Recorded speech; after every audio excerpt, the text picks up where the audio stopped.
Well, Amy, as you note, the treatment of UNRWA has been absolutely despicable.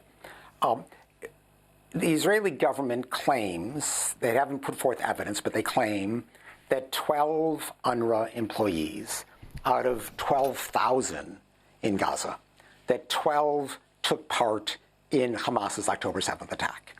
We don't know whether that was true or not, but UNRWA did everything that Israel conceivably could have imagined. It fired the staff members who were still on the staff. A couple of them had apparently died already. It immediately launched an investigation. It did everything you would want. But Israel's attack on UNRWA is really not about those 12 staff members. Israel has wanted to get rid of UNRWA forever. Now, this was, I think, accentuated by the fact that the International Court of Justice actually relied repeatedly on descriptions by UNRWA of the awful reality in Gaza, the utter lack of humanitarian aid, the starvation, the attacks on hospitals and the like. But Israel hates UNRWA because it believes that UNRWA is responsible for the Palestinian refugee problem. This is utterly naive.